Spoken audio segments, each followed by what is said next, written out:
Μια πολύ σκληρή απάντηση επιφύλαξε σήμερα η Μόσχα στο Κίεβο για τις συνεχείς και πολυάριθμες αποστολές ουκρανικών μη επανδρωμένων αεροσκαφών κατά στόχων στο ρωσικό έδαφος τις τελευταίες ημέρες, οι οποίες και έχουν δημιουργήσει τεράστια προβλήματα στη λειτουργία των ρωσικών αεροδρομίων, ενώ θα πρέπει επίσης να τονιστεί πως οι Ουκρανοί απέστειλαν πολλά από αυτά τα UAV και προς την περιοχή της ρωσικής πρωτεύουσας, τη Μόσχα, κάτι που αύξησε στο μέγιστο τη ρωσική οργή.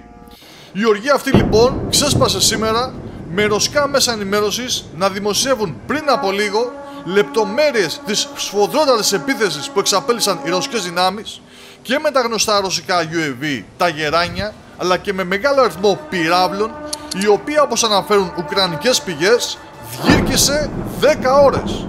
Για 10 ολόκληρες ώρες λοιπόν οι Ρώσοι σφυροκοπούσαν στόχους στην Ουκρανία, χρησιμοποιώντας, όπως λέει η Ουκρανική πολεμική αεροπορία, 450 μέσα, εκ των οποίων τα 426 ήταν UAV, κανονικά και δολώματα, και 24 πύραυλοι, με το πιο αξιοσημείωτο να είναι ότι η Μόσχα εκτόξευσε 5 περιχητικούς πυράβλους Kinzhal, που πολύ απλά σημαίνει ότι οι στόχοι που επιλέγησαν από το Ρωσικό Υπουργείο Άμυνας ήταν πολύ σημαντικοί και έπρεπε να χτυπηθούν πάση θυσία, αφού ως γνωστόν δεν υπάρχει ακόμα αντιπυραυλικό σύστημα που θα μπορέσει να αναχαιτήσει τους ρωσικούς Kinzhal. Η επίσημη λοιπόν ανακοίνωση του Ρωσικού Υπουργείου Άμυνας λέει τα εξής.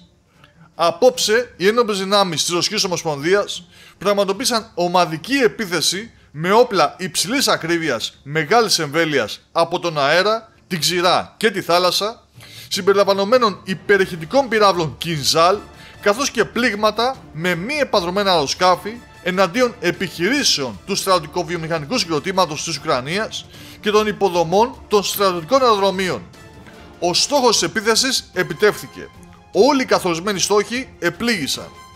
Ας δούμε όμως τις λεπτομέρειες που συγκέντρωσαν και αναφέρουν τα ρωσικά μέσα ενημέρωσης και τα οποία επισημαίνουν ότι οι ρωσικές δυνάμεις επέλεξαν για άλλη μια φορά να χτυπήσουν μαζικά λίγους αριθμό στόχους, μεγιστοποιώντας έτσι τις ζημιές που τους προκάλεσαν, για να μην μιλήσουμε για ολική καταστροφή τους, αφού με αυτόν τον τρόπο καταφέρουν να επιφέρουν κορεσμό στην Ουκρανική αεράμινα και να τη διασπάσουν.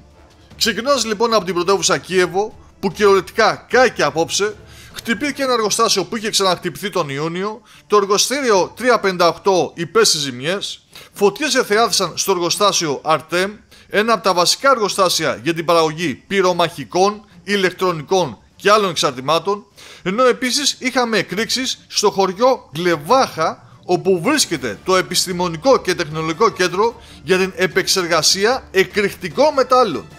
Στο Χάρκοβο τώρα, οι ρωσικές δυνάμεις έπληξαν το εργοστάσιο αδρανών υλικών κατασκευής μηχανωμάτων της FED, το οποίο πλέον παράγει UAV από το 2023. Στην περιοχή Ιβάνο-Φραγκίσκ, οι αρχές ανέφεραν ότι η σημερινή ήταν η μαζικότερη επίθεση που έχουν δεχθεί, με τις πληροφορίες να λένε ότι οι Ρώσοι χτύπησαν το εργοστάσιο τσιμέντου, το μεγαλύτερο που διαθέτει η Ουκρανία, δημιουργώντας έτσι τεράστιο πονοκέφαλο στο Κίεβο. Το Κίεβο, που δεν μπορεί πλέον να αντιμετωπίσει τις ρωσικές αεροπορικές επιδρομές, με την Ουκρανική πολεμική αεροπορία για πρώτη φορά να μην δίνει καν τον αριθμό πυράβλων που κατέριψε, παρά να λέει γενικά και αόριστα ότι η συντριπτική πλειοψηφία των πυράβλων καταρρίφθηκε από πυρά αεράμινας και οι υπόλοιποι καταστάλθηκαν από ηλεκτρονικό πόλεμο. Οι εκρήξεις όμως που συγκλώνησαν απόψε την Ουκρανία και οι φωτιές που κατέκαψαν τα πάντα, δηλαδή η απάντηση της Μόσχας, λένε άλλα.